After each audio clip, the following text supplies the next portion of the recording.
Hello ladies and gentlemen, welcome back to Kerbal Space Program and the Interplanetary Chase. In the previous episode we sent a deep space probe into the orbit of the Sun and we got a little bit of science which we subsequently delivered back to Kerbin. And today we're focusing on a few more bits at home because it's difficult to explore anywhere else when you don't really know your own home, right? And what we're doing today is we're building a scan satellite. Reason being is because that will get us a little bit of science and it will allow us to possibly ore map Kerbin for any, ore, obviously, like I say, and that will subsequently allow us to drill for ore for any, let's say, rovers or aircraft that we build that are constrained to the atmosphere, and that will allow them to refuel and continue their journey.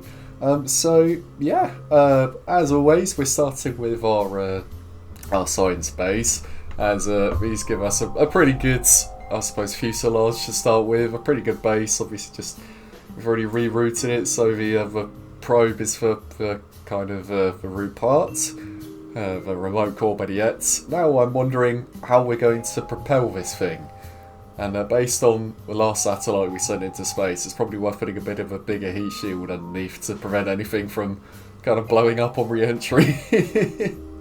Anyway, putting a tiny little battery below the scanner there, solar panels, more batteries, as transmitting science takes a bit of a long time. It's a bit power hungry, so we need to make this work.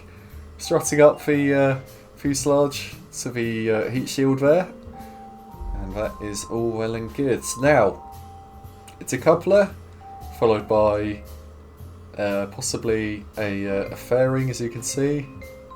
Just make sure that snaps into place. Wonderful. And fuel tank. And what engine are we going to use? Probably the Bobcat engine. There we go. Make sure our staging is all correct, which it is. So far so good. Now it's a coupler, followed by another fuel tank. In fact, we're going to use a slightly bigger one for this, and probably either a Poodle or a Skipper engine, and I think the Skipper engine is the best one we have as it stands. Once again, redo the staging, followed by some liquid fuel boosters on the sides, and make sure that all of our bottom stage engines are set to the bobtail design here, just to make sure that it's kind of smoothed out a little bit. And what we're going to do is we're going to get these external tanks to feed the middle ones, which means that when we decouple those, when they inevitably run out of fuel, is the middle ones will replenish, essentially, and it's very efficient. It's quite cool. Anyway, here we go, ready for launch. Power up, stage, and we are off. Now, as you guys may or may not know, scan satellites need to be put in a polar orbit, meaning you cannot orbit on a kind of 90-degree inclination like you have otherwise seen me do for every single launch up until this point. That's simply not how it works. However, speaking of not working, we decouple those boosters when we run out of fuel, and they go straight into the booster stage, which isn't good. So we're having to abort this launch attempt, and now we're going to see if there's any way that we could possibly save this satellite, because I got to say, that was not what I was expecting to happen. As you can see, 200 meters per second, 800 meters above sea level. Managed to arrest our velocity. Now we just need to gently try and put it down into the sea and keep the probe core intact. And thankfully that is exactly what we managed to do. And would you look at that, Science Alert is telling us that we have some experiments we haven't done yet, so we're absolutely going to do those and at least have something to take away from this mission. So we'll collect all, now that's all done, and recover the vessel. That gets us 22 science points, taking up to a modest 30. Right, okay. Fair to say, we need to do some modifications. So I think what happened there was we had a bit too much of an angle of attack when we decoupled those boosters, but at the same time, it didn't seem like the SRBs on the boosters were enough to push them away by themselves. So we're going to add some Separatrons. We're going to move the winglets there as well, because we need somewhere to put the launch clamp stabilizers. And we're going to put some tiny little winglets there, just to make sure we do have something attached to the rocket when we detach those boosters. Some parachutes as well, just to see if we could possibly recover those. Unlikely, but you know, what's the worst that could happen, right? Don't say what we just saw, because those didn't have parachutes, so that doesn't count. Anyway, attempt 2, once again launching into a polar orbit with our surface speed slowly increasing here. So far so good. Pretty violent angle of attack, I must say, but we'll make it work. Wonderful. Boosters didn't hit us this time, so separation went as planned, albeit the fact that they're now in many pieces. Although, as you will see, we're trying to pull left, and the rocket is trying to pull right, which puts us into a bit of a violent spin. Hoping I can save it with the engine gimbal here, seeing as we're still in the atmosphere. Although, at any rate, we are just killing any momentum that we've built up. Maybe we could save it here. Is that going to be too much inertia as we try to stabilise? It absolutely is. Right, okay. Bad luck. I think we're having to abort this attempt as well. So we're going to see if we can try and save the satellite once again, and possibly what's left of the rocket. As you can see, we're not making much progress in killing our own speeds. Drogue parachutes perhaps, the couple. Ooh, rocket slams into the ground. However, owing to the drogue chutes, we do manage to save the actual probe core and the scanner, which are probably the most expensive bits of this rocket, right? So, based on that, we're going to put the winglets back where they were, and we're going to straighten them up a little bit, because obviously, ideally, they'd be where the launch clamps are, to get more of a pivot on the rest of the rocket. However, that's not doable. No fuss. Let's straighten up a bit, and they're as low down as they can go. And attempt 3, right? And look at this beautiful screenshot here with black wax clouds and scatterer, and yeah, it's fantastic.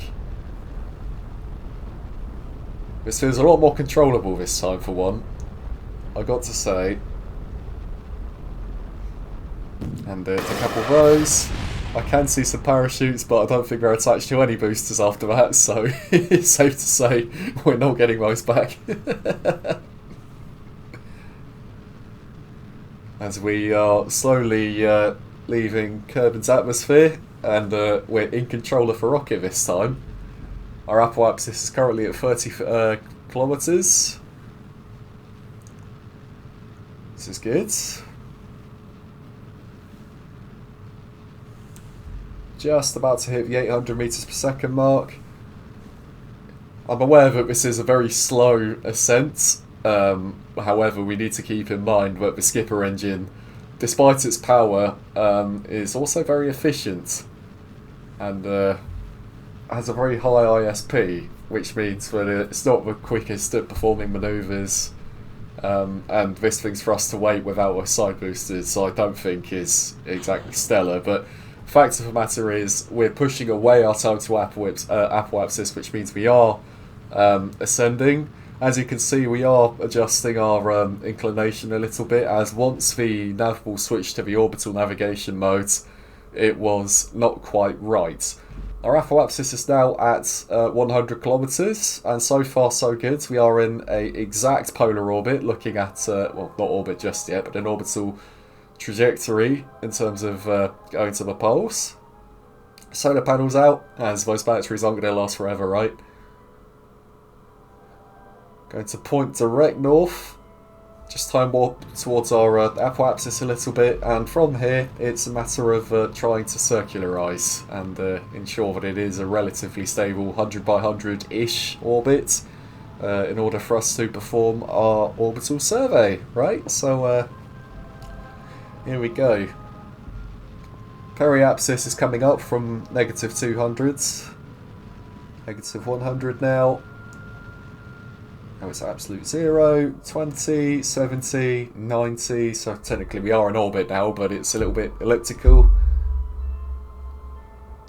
99 and 100, there we go. So 104 by 100, full stop, not bad. And we're going to time warp to the pole. Wonderful.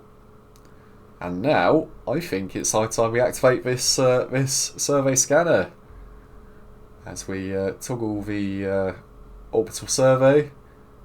And as you can see, it is eating away at our electric charge, hence why I was so precarious about putting batteries on here. Even with those solar panels. Thankfully it is enough by the looks of things.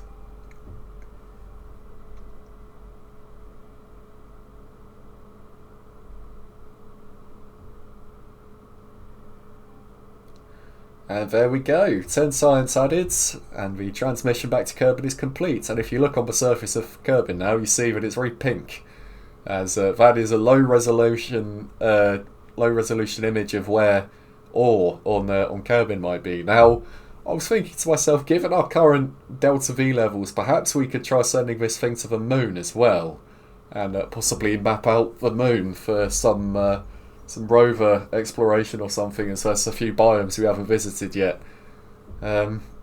However, we don't have much luck.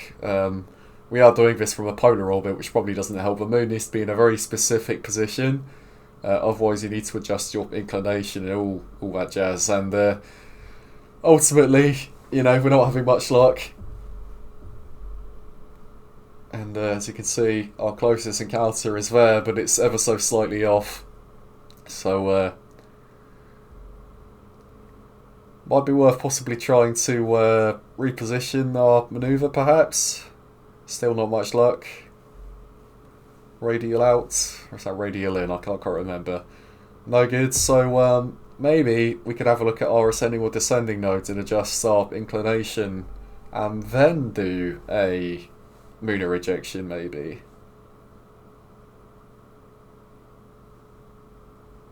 And that is going to deplete this stage, looking at the manoeuvre note.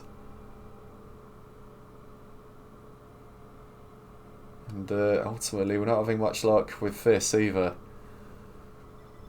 Now, considering we do have some science on board, well, not on board rather, but I think maybe it's for the best that we have a look at returning this satellite back to the surface. Because we could always launch another one to go to the moon, right? So, yeah, we need to fire our engine a little bit because the SAS authority on this vehicle as it stands is awful. And I think we're going to end up landing on the poles at any rate. So, here we go.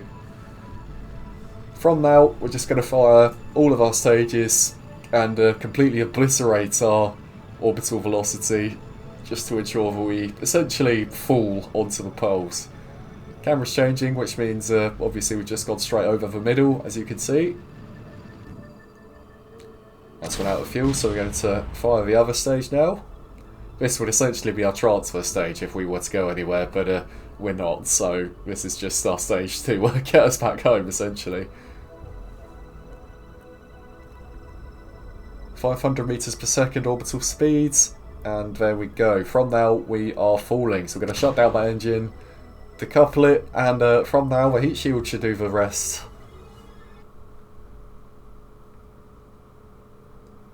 Not that there's much heat to absorb. I mean, we're not exactly going very fast. The fact of the matter is, it's there. And already we're able to pop our drogue chute as we do a temperature scan.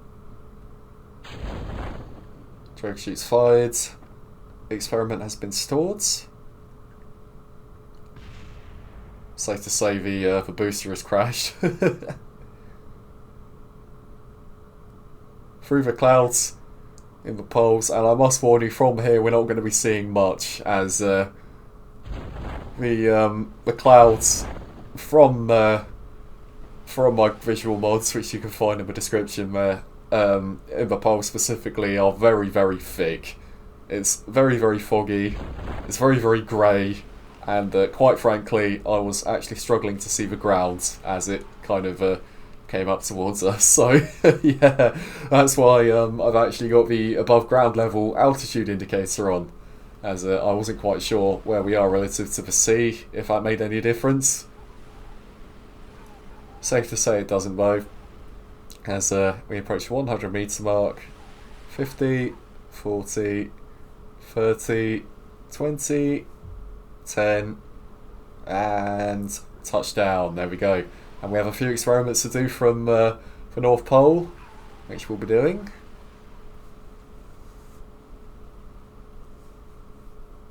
So we keep that data, because obviously we're about to recover the satellite either way.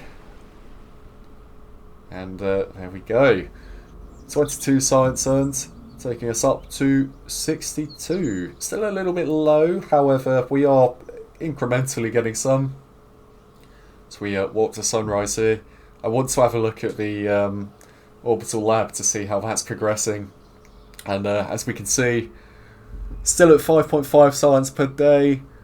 We're on 320 science generated out of an available 500, so we're getting there. Now, as previously mentioned, I'm launching another one, another ScanSAT, and this one is hopefully going to a polar orbit around the moon, so we could possibly scan for all around our own lunar friend here.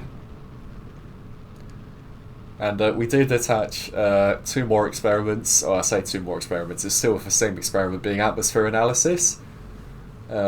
As we don't yet have one of those in our science package. I should probably update that at some point. But no matter. It's a possibility for more science, so cannot complain. As you can see, we did just try to use it, but it said it can't use it while it's stowed. And that was actually a bit of a design flaw on my part because of where I placed it on the vessel. I put it outside of the, as you can see, it's ever so slightly on the outside of our, not materials bay, our service bay. And for some reason it thinks it's inside the service bay, which means we can't use it unless it's opened. Thankfully we did manage to do it while we were still in Kerbin's atmosphere, meaning we do get some science to take away from this. And as it stands, we're just simply trying to circularise around Kerbin before we plan our lunar rejection. I mean, that's not difficult. Like I said when we previously ended up at the moon, all you do is you start burning prograde when you see the moon appear on the horizon, and you should, 9 times out of 10, end up with a moon encounter. Might not be the most efficient, but, you know, that's not the point. Speaking of moon encounters, we have got one, as you can see. I'm trying to adjust our manoeuvre node to find a way for us to end up getting an encounter while going essentially over the moon, given our current orbital inclination, which should allow us to relatively simply set up a polar orbit, although I'm not having much luck. So I think ultimately what we'll do is we'll settle on an orbit around the moon with the same kind of inclination as our ejection burn from Kerbin, and then we can adjust our inclination once we've settled into said orbit, and from there we shouldn't have any issues. So obviously time warping to our encounter, which we have here. Material study, yes please, that's worth 50 science. And just a circularization burn coming up. Should be nice and easy. And this burn will be the one, by the looks of things, to deplete our ascent stage of fuel. So no fuss there. As we point retrograde, get ready to burn. Just waiting for that timer to tick down there. There we go, 4-second burn. A little bit more. Oh, no, we've run out of fuel. There we go. Right, we have circularised. From here, I'm trying to set Kerbin as a target to give us our ascending and descending nodes. But I don't think they're coming up for some reason. So instead we're doing this the old-fashioned way, right? That looks semi-polar to me. 200 299 meters per second of delta V, which we absolutely have with our current stage. So we're going to time warp to that manoeuvre.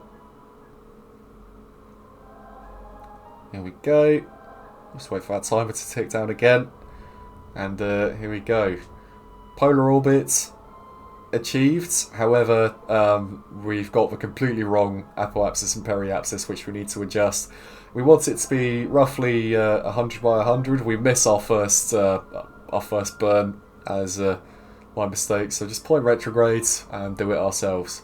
101 on the periapsis. Now we point prograde and warp up to our periapsis, which should have us pointing retrograde by the time we get there, which we are, as you can see.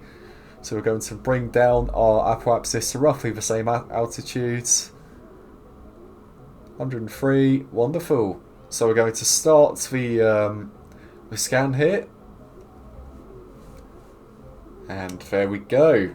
10 science gains, and we have mapped the moon for ore. Now, what we're going to do is we may keep this here as a relay satellite while we possibly have a roving mission around the moon. I was possibly thinking of returning this given our science on board, but we'll do that after that mission, I think. So ultimately, I suppose that leaves it all to play for the next episode. Speaking of which, we're coming up to the end of today's episode, so I would just like to say to you guys, thank you very much for watching. If you've made it up to this point, please do like and subscribe for more Kerbal Space Program and related content, and I will see you in the next one.